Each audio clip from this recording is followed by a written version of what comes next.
Welcome to Debt to Cinema. I'm Brian Gillis. And I'm Steven Maltmanex. Like most people, we love going to the theater and catching the latest releases.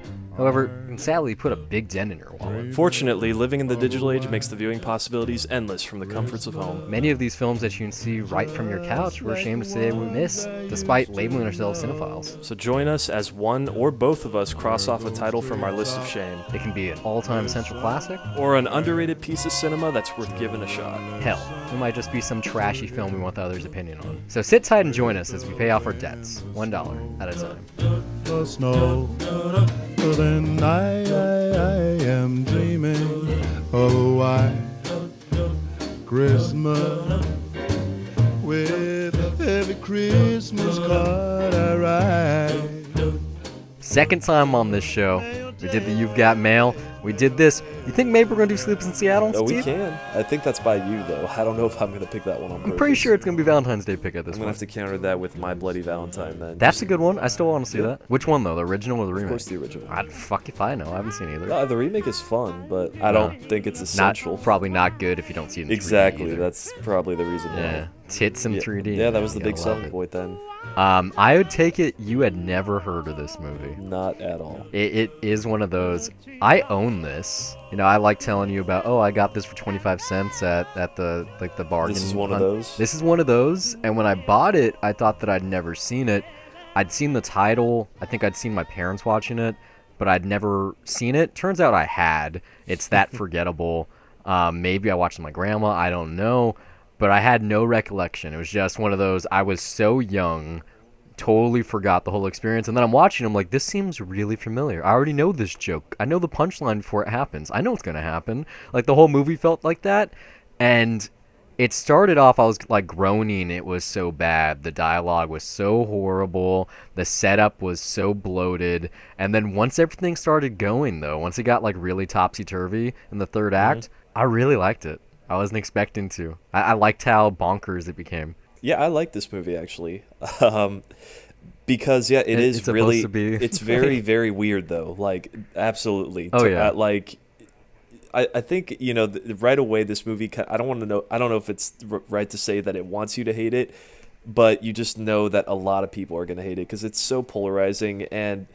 Maybe sort of in a way that You've Got Mail kind of set me off in the beginning. In fact, you made it just describe my exact experience watching it, where that movie won me over at the end. No, this was just consistently all over the place, and it was very just every element that is set up pays off in some way, or it reoccurs in some way. And the movie of this title is Mixed Nuts, and that's probably the best way to sum this up. Is that this is just kind of a bunch of oddball crazy people that are all just thrown into these situations, and then things kind of go from there. Like it's very weird. I don't know if I would necessarily watch it again right away, but I enjoyed it. I laughed. It's really weirdly, darkly funny in a bunch of places, but I had no idea where any of this was going to go, and I just wanted to keep watching just to see what was going to happen. Right? Like, even if it's such a slow start, and it has an amazing cast. Even before you see the credits, even though that's the first thing that happens, you're like, okay, this is Venice, it's Christmas.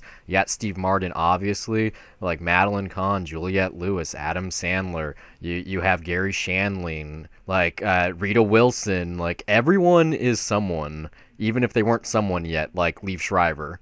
This is his first film, Really? and it is by far the best one he looks in. He looks great here. Like, I wish he was in drag in every movie. Like, he's playing a trans character before that was, like, really even a thing. This is 1994. I mean, we know people that weren't even born yet. That's how crazy it is. Yeah, I don't think Brendan was born yet, who was Really? on our last episode. Or maybe he was born in 94. Oh, man, this is just... It's a laughable script. I don't mean, like, oh, it's really funny. Like, the situations here are so just hilariously bad, but it works for some reason. Like, this is Nora Ephron's attempt at a teleplay. This does not feel like a movie. This is, here's all these characters. Let's try to get them in the same setting. Like, this could definitely be on stage. I think that's why they wrote it, like her and her It's sister. funny. I think I saw during the credits that this was based on something, and it was a French title. Yeah, some French and thing, I yeah. don't have the title of it right in front of me. I don't even know if it's a movie or a play, but yeah, it definitely feels that strange just because the humor here, it's very, very dark. You've Got Mail, as much of a lighthearted movie that is, it's dark too, and so is Sleepless in Seattle and When Harry Met Sally. Like they're feel good movies, but they do have these real dark moments. Like one of the like B plot lines here is the Seaside Hmm. Strangler. You've Got Mail has a very similar character. Like you have that whole line about, oh, maybe he got kept up because this happened. It's like, and then Steve Zahn goes, well, maybe he's the killer. Yeah, you could have died. Like they have a similar thing Yeah, going but the there. way that this one is played up, though, like this is an It's element that because this, the Seaside Strangler thing was so weird that every time it was brought up, I was like, "Oh, right, yeah, that's the thing." And why is it such a big deal? Because it really isn't. It doesn't like you never really see it or understand why it's there. Like you're just kind of told what it is as it goes, and you find out a little bit more about it. But it's such a random element to throw in there and be like, "Oh, hey, there's a strangler in there that." Kills beautiful women, and you should know about this because it's going to be important later on, which it is, but in an it's out so of weird. nowhere way. Kind of like Adam Sandler in this movie. Yeah, like Everyone you have no here is an idea what actor. curveball it's gonna throw at you Yeah, next, and it's just I don't even mean that. It's like all the actors are playing a character. Adam Sandler's playing himself. oh yeah, well this is like Adam Sandler before anyone really knew him either. It's him with the Hmm. ukulele playing music, singing, like acting all weird, doing his like Yeah, voices.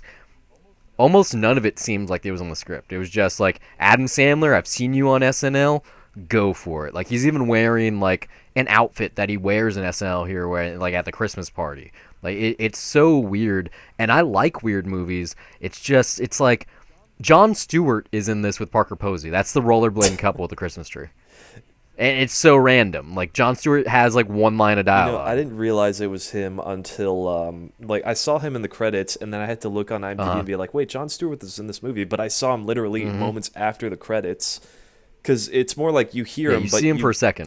Yeah, just the setup of this movie that Steve Martin runs like suicide prevention hotline, and they're all fucking I crazy. mean, that is an interesting premise. Like, you can make like not a farce, like a legitimately good movie because it's like, yeah, Like it's like a how good does movie that way. Yeah, someone do a job like that, and how is that stuff even funded unless it's government funded? but it's done so poorly here. Like it's not. That's not even what the issue is. The whole movie is just let's make a Christmas movie and like show you because the more you sit with it, the just like the deeper it digs into you. Where you're like, oh yeah, I do care about these characters. I am interested in what's gonna happen next to this fruitcake. Like what is going on here? Like oh, what's up with the dogs? Like you. There is a great payoff, and the payoff, in my opinion, are those final like what 10 minutes or so. Once it becomes like really Christmassy, like once the lights come out and like Gary Shandling's character's name is Tenenbaum.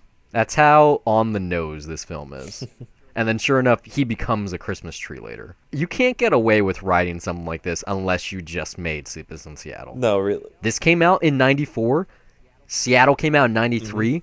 That must have just hit theaters, and they went, okay, we're going to fast track. You got something else? Yeah, I've been adapting this other thing with my sister. Perfect. It's greenlit. We're going to make it. And Sony, well, this wasn't Sony yet, but Columbia went, yeah, we want that film. Let's make it.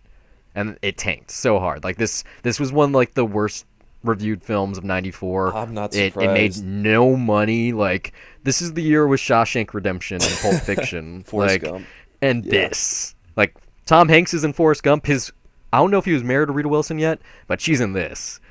I think Father of the Bride came out this year, where it was like 93. Like Steve Martin was still making good movies. They had to have just attached themselves to Nora Ephron. Like they believed, and I wouldn't. I'd be shocked if anyone that's in this movie ever brings it up. I feel like I can sort of see the appeal in the script because, like as a screwball comedy, there is some really fun, It's kind of yeah. snappy It seems like a dialogue. real Like, funny there is movie. Hmm.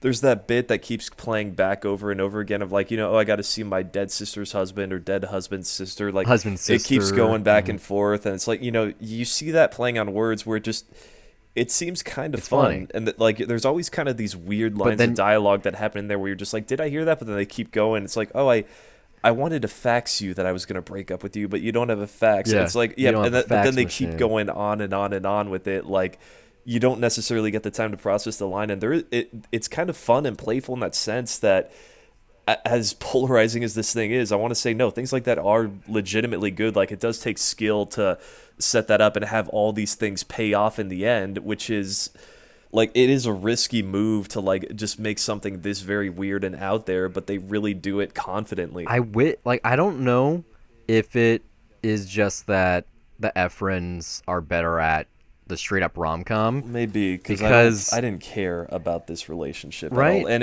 like it's not for I don't know if it's lack of trying, but it's just one of those things where it's like, oh, you know, we've been working in the same building for like years, and now I couple found out that years, you yeah. like me just after I broke up with this person, so now I'm going to like you because I realized that we should be together. It's one of those things where it happens within like less than a day, and it's always cheap, and it's really I don't think it's earned here. Probably because these characters are just so goofy and not really. I don't think anyone here is really likable. Adam Sandler's Probably just Adam likable. Sandler, just because of his songs. He's Yeah. annoying as shit because it's Adam Sandler, but Yeah. he's totally. I think Liev Schreiber's really likable. I love his character, whose name escapes me Chris. right now. Wait, With the is it? Yeah, it's with the Chris C or because with the K. it's also the Yeah. the C and K line. They reuse it. Because there's a ton of quips here that, on paper, if you're reading the script, you're probably laughing out loud. You're like, oh my god, that's such a great play on words. That's such a funny exchange.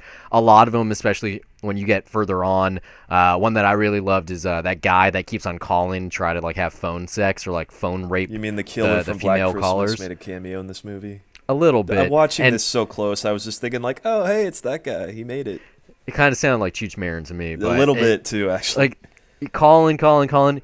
The fact that when he finally makes the final phone call, and Madeline Kahn Yeah. picks up and she just doesn't even give a shit. Like she's like, "Oh really? Okay, well this is what that's like," and she just rolls over him like isn't even offended.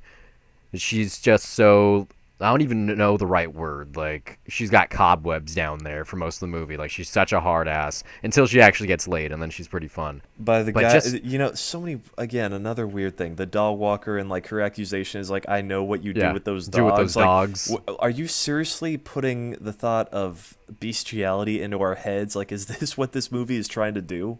It's really dark. Like this Yeah. is I think that what the problem is, dark comedy works if it is directed in a way that, supports it. And this doesn't. It tries to be this real lofty screwball film, and yet these are pregnant ladies and ex-cons and people that work at suicide hotlines that aren't actually good people. You got a transgendered man or woman rather who's Yeah, coming over to it- do dance lessons. Like it's so It all almost over the feels place. Cruel and though, it- because it's treating it as a joke. Like dark comedies, usually they Mm-hmm. still play the moment kind of straight, where you usually kind of leave that up to the audience, where they feel Yeah. comfortable laughing. You just get a natural reaction from them where they're laughing, but they This kind of one's feel like, dirty it's for doing so it. This is funny. like, oh yeah, you should do it. Like, it's so funny, guys. it's like, oh hey, a guy just killed himself in a phone booth. That's funny.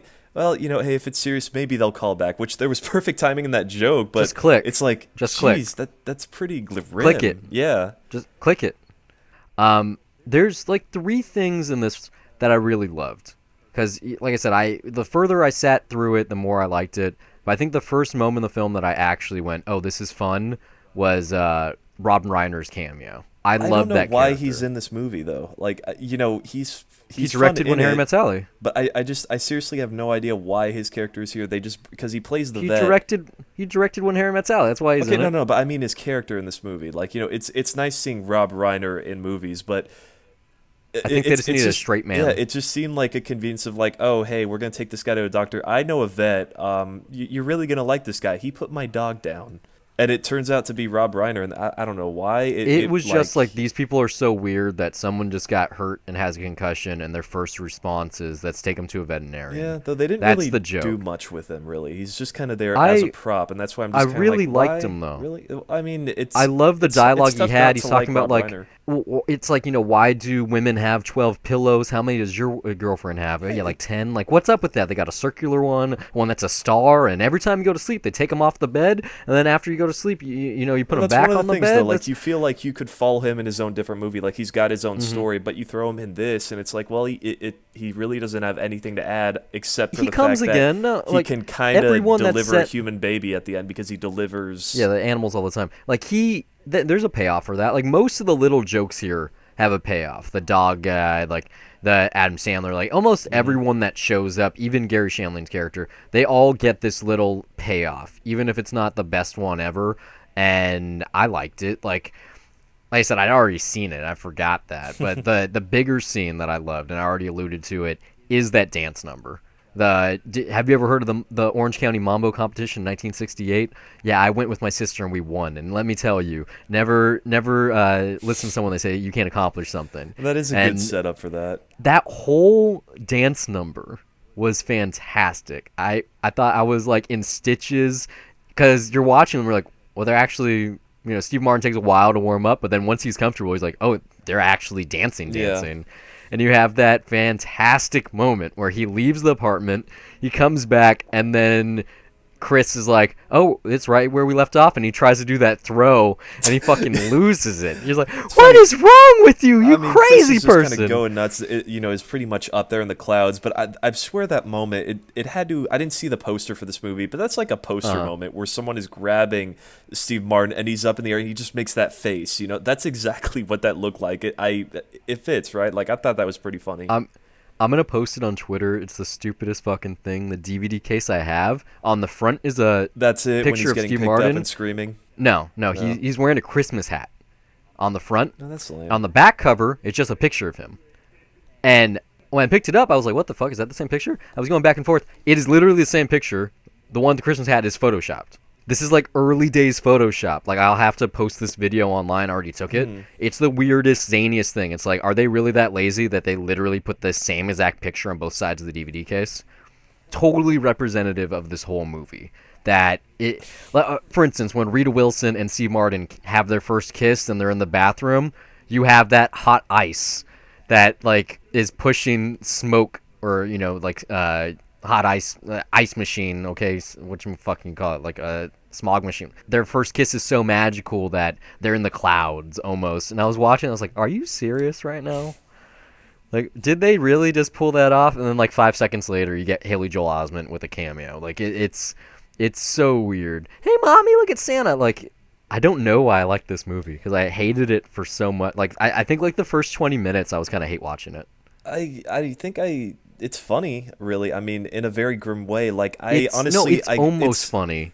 No, it is funny. Like, I do think that, it's kind of easy to play off the discomfort between Liev Schreiber and Steve Martin. Like, the way that they set that up, it's like, everyone knows the joke that, Steve Martin is uncomfortable with a trans woman, and they have the bit where the lights are going on and off as Gary Shandling's working on the electricity, and then every time they turn back on, he's closer to coming onto him. When they're dancing, he's freaking out and does like this really weird move when he feels like his ass is getting grabbed. The awkwardness of that situation is naturally funny. That is why, like, funny, I guarantee you, if I'm watching this movie with my mom, like on cable or something back then, she would have laughed at this, because there's movies like that where she laughed at stuff like that. For me, though, like, it is the grim stuff that I really found really funny. It's not just when the guy kills himself in the phone booth, and then there's that great long pause when they're like, oh, if it's serious, they'll call again. But just moments like when he tosses the fruitcake out of the window and then it lands on Mrs. Munchkin's car, like,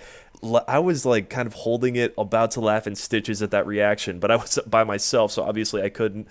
And even after Juliette Lewis shot Gary Shandling, like, the moment when he it's so great because there's like not a line of dialogue, and he just picks up the gun, he wipes off the handle of it just so that there aren't his fingerprints on it, and then he puts it in her hand and then just takes it away and then leaves it on the ground just to pin it all on her, which she did fire it.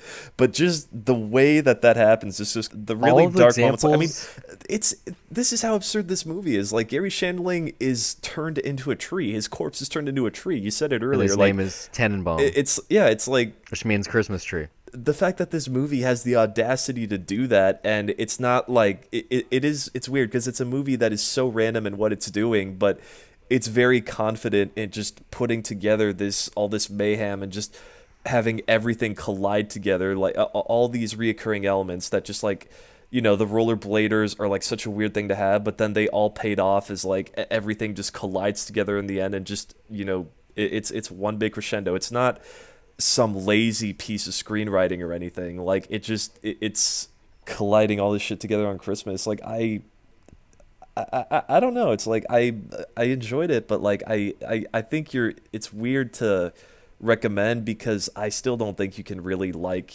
most of these No. people here. Like they really don't You fit can together. enjoy a movie where you hate the characters. That's not no, it's not a requisite for loving it. But like almost every example you just gave happens at least 35 to 40 minutes into the film. You have like a good like 40 minutes of getting to know these No, characters where it's just they're all not a good moments that are movie. peppered in. Like, I mean, it's not just that. You know, when Mrs. Munchnick is trapped in the elevator, there is this thing where 30 she's. minutes in. No, that's more like 20 minutes. I mean, come on. It's Like, all this stuff is spread apart. Come on. I mean, regardless of runtime, I mean, there's weird stuff that I found funny where she takes a trumpet trying to signal. She tries throwing the fruitcake.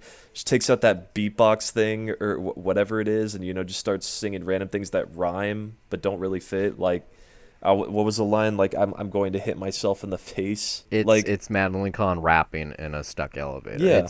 It's not bad stuff like you said. Like the just the I mean, I to can go write back a and forth, like script. lines where where there's Juliette Lewis is like, "Can I cut out your eviction notice?" She's like, "Oh yeah, go ahead." Wait, what? Like, there's so much stuff peppered in that like is constructed, and you see how it pays off as a joke. Like I said, That I would love to read the script. I bet you it's really funny, but the movie mostly isn't. Like I don't think even watching this with an audience would make it that much better because it's so weird and it's kind of like one of those people that tells a joke and they look at you winking, like kind of jabbing you in the chest trying to get you to laugh. Like, you see what I did there? That was funny, right? That was funny. And that's how most of this film is until it really collides, as you said. Like once it coalesces, once everything comes together, when all these characters and their point in the story are made clear, like when they're getting crazy and they're turning this dude into a Christmas tree, and then they go in a train to turn to put them on the boardwalk so they don't get like committed for murder,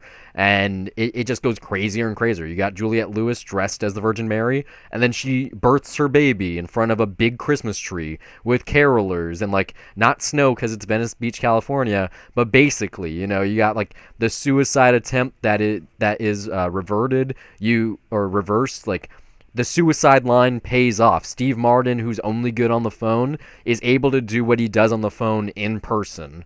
And you got the whole crowd cheering, and everyone's going crazy. He has that fantastic piece of dialogue, that speech almost, the hostage situation, where he's like, life's like a magnifying glass on the holidays, or Christmas is a magnifying glass. Like most people, they're looking at, what you don't have, but what you should be paying attention to is what you do. Like you have a wife, or I don't know if they're married, but you have a lady in your life and she's about to be pregnant. Like, do you want to, wait, what was your first present? Hubcaps. And I don't even have a car. Like, it's so stupid, but I think you just accept these characters, the baseline, after so much time with them. You're like, okay, this person is clingy. This person doesn't know what he's doing with his life. This guy's good with a ukulele. This dude has a really good nose, even though he's a woman now. Like, you have all these characters who you just accept them after so much time together. Like, once everyone is in the apartment, once it or condominium, I guess, once it becomes a full-on play, when it stops trying to be a movie, when you just have all the characters in the different rooms and you're getting these snapshots of what's going on in their lives,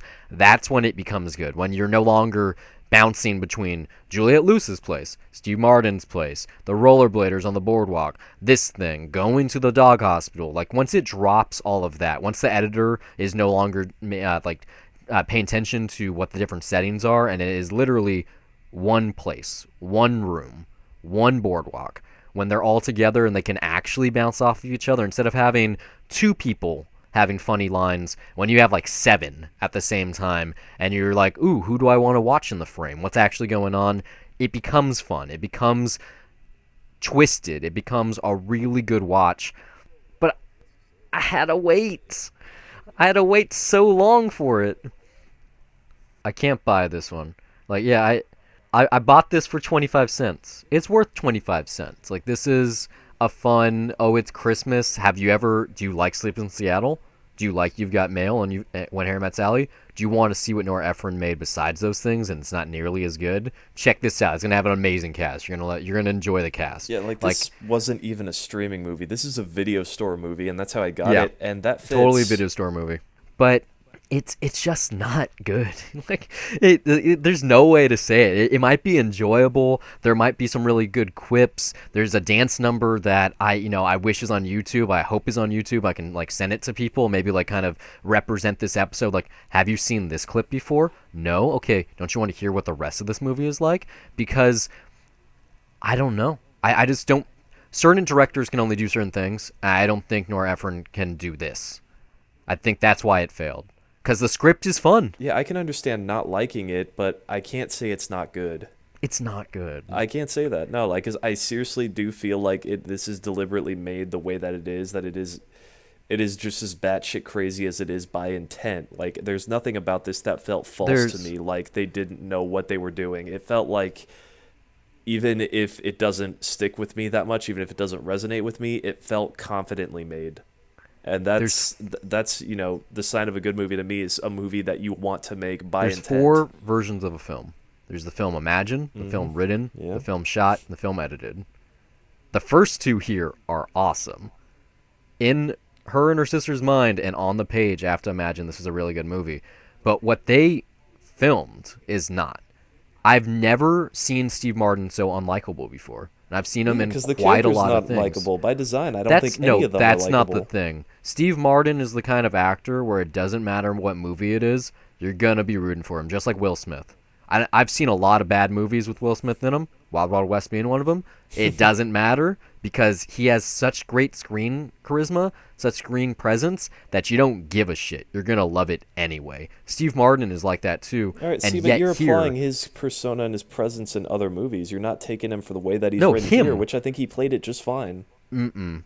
For what was expected No. of him, yeah, he delivered a character in a very specific way, and I thought it worked. It's so awkward. It doesn't work. It is Like, awkward. No, it like, totally is awkward, and I think that's what they wanted. I don't know. It's like I It's I not can't- like he's changing gears in different scenes, trying different things. It's consistently one thing. and- consistently not good is what I'm saying. Like it gets good. It gets so like if for someone like me who loves this filmmaker this much. Mhm. Like I said, I've put 2 of her films on this show. Probably gonna do a 3rd.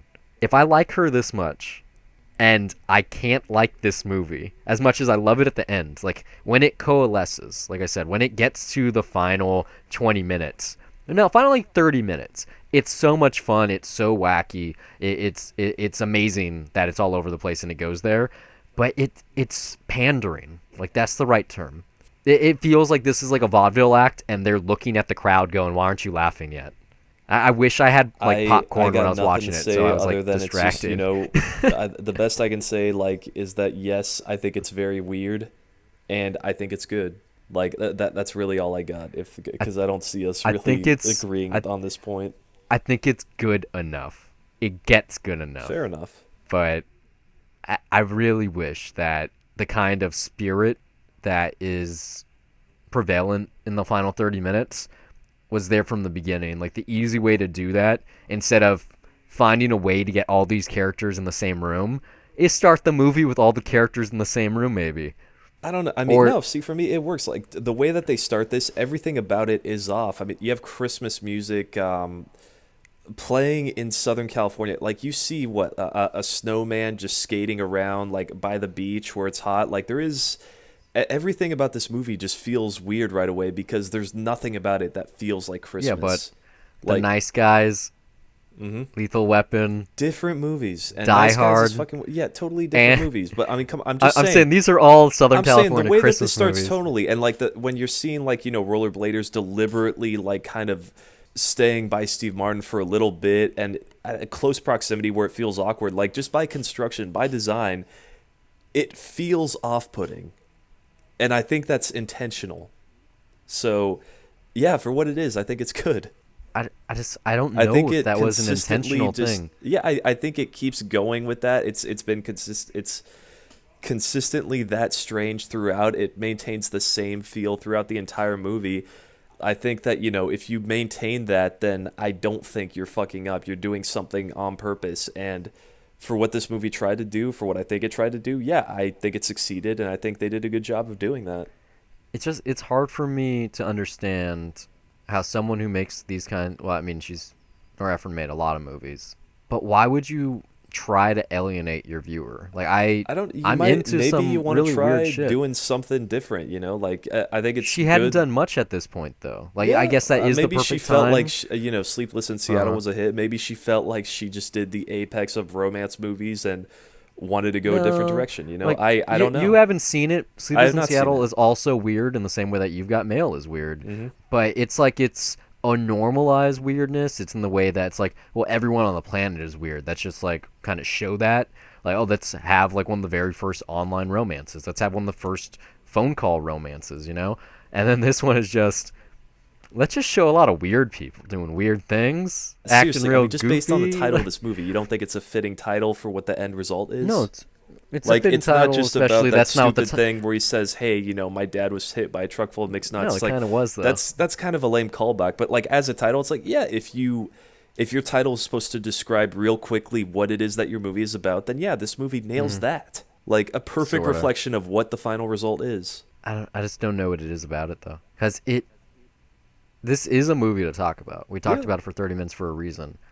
However, if I didn't buy this for 25 cents, I probably went a good amount of more years without seeing it again, mind you. And I don't know what my reaction would be. Like if like say I rented it like you for real money, like you paid Hmm. like $1.50 or something, right? Yeah. You feel like that money was worth the watch?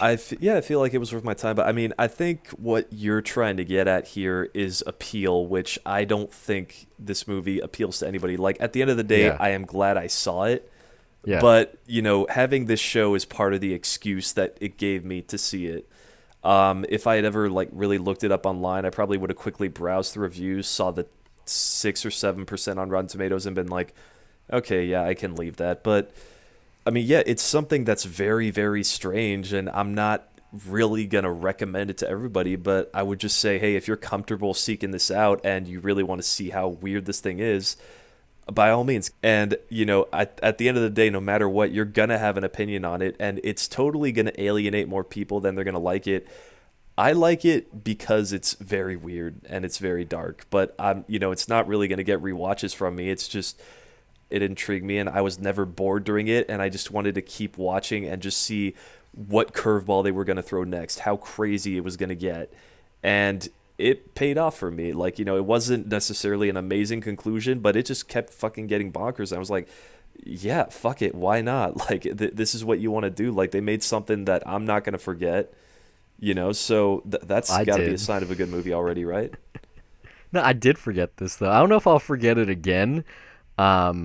But yeah, if you want to see a movie with a really good cast from a screenwriter that knows what she's doing at the top of her game, directing something that is totally against the grain, the opposite of what she normally does, you're not going to be disappointed. You're going to get that. Like this, like Steve said, it is very weird. It gets more and more bonkers, and it ends really well. Like especially if you're watching it during the holiday, it's a total Christmas movie when it comes all down to it. Just based on the message, sure. Although, Not even the message, just the ending, the like not MacGuffin, but that whole Christmas tree moment. Like not the party itself, but the Christmas tree. Like when they turn him into a Christmas tree. Like the final 20 minutes on the boardwalk. Like all the music is Christmas music. We didn't even talk about the music. The music is so zany and weird. I'm not even talking about the Adam Sandler stuff. Like the actual scoring is no, it's not. so It's so weird. light that when it comes to the score, that's what sets the tone for the movie.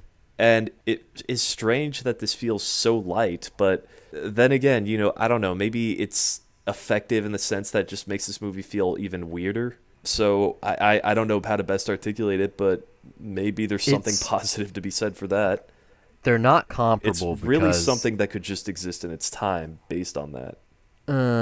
it didn't exist in its time. It was hated at the time. They're not That's comparable not, that because doesn't mean it didn't exist because people disliked it. the two movies aren't comparable because this one is just an also ran that's out there, and The Jerk And is which a comedic movies? masterpiece.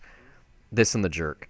The Jerk is I've you know not, it's a yeah, I've not it's a seen it. comedic. You'll see it eventually. It's a comedic masterpiece.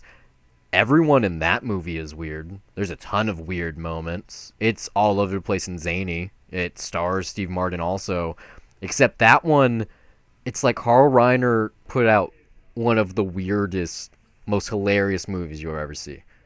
Almost every character in that movie is unlikable. But for some reason, Naven Johnson, you root for him, even though he's a jerk. Even though he's like the quintessential just I don't even know the correct term, but he is. Like he is the nincompoop. Like there you can't not like him. And for me to see that same actor, this same Steve Martin, who at one time people forget was like the funniest guy on the planet. Like he was putting out comedy albums that were going gold. Like he was huge, big time. Like And this is the if beginning of his downfall. not this one, but yeah. When this film came out is when he started doing directing or wanted to start doing that, and like when he became more serious about playing the banjo. But like Father of the Bride came out this year. Did it? I think so, or like the year before this. Like, and that movie's really fantastic. I think Parenthood was only a year or two before this, and he has even in the past. I'm talking like the Pink Panther, but he put out some some movies that were okay. Like Bringing Down the House was okay. Yeah, It's that was fun. Nowadays, he doesn't really do the acting. It's not something that he cares about. Like I said, he'd rather do Twitter and do banjo. He kind of gave up on comedy. Like I wouldn't be surprised if we get him in the next couple of years in like a very serious role in some kind of movie, like and he gets like an Oscar nomination or We something. just did, and it's not going to be an Oscar nom, but it is called Billy Lynn's Long Halftime Walk. He's in that? Yeah. Well, no one saw it, so thanks for listening. We hope it's been a pleasure. If you like this show and you want to hear more of our wonderful voices on a weekly basis, check out 2 Cents. I'll recap what's happened in film, TV, and tech news. We're also on the titular Dollar Review Show, a spoiler-free critique of new releases or anything we've discovered on our own, whether that be TV, music, etc. You can find all of our content at dollarreviews.net. Follow us on Twitter or like us on Facebook at Dollar Reviews. And we're also on Google Play Music, iTunes, Pocket Cast, TuneIn, Stitcher, SoundCloud, YouTube, just about anywhere on the internet with hours of content available to you for free. But for those of you that feel that the show is worth your dollar, you can send us a donation at patreon.com/dollarreviews. Contributions not only earn our undying love, but they also make it possible for us to improve our recording equipment and to give you the highest quality episodes possible. But more importantly, they'd be helping us acquire the content to review. You know, trips to the multiplex are expensive, and the more donations we receive, the more films we can review for your listening pleasure. If you listen somewhere we're currently not available, and you'd like to contribute some talking points, send a Death to Cinema request, or if you just want to laugh at us, you can do so by reaching out to us on social media or send an email to brian@dollarreviews.net. Or you can email me as well, steve@dollarreviews.net. You can follow me personally on Twitter at Brian Gillis, that's BRYONGILLIS, and now you know how to spell the email too. And also under the same name on the lovely site Letterboxd, which acts as my film diary, where I rate films that I'm watching, write the occasional review, and even sometimes compile lists. You can also find me on Twitter at S_MTX, and also follow my film diary at Letterboxd under the same name, where I log everything I watch, and sometimes write brief reviews. That's it for this week. Until next time, keep the change.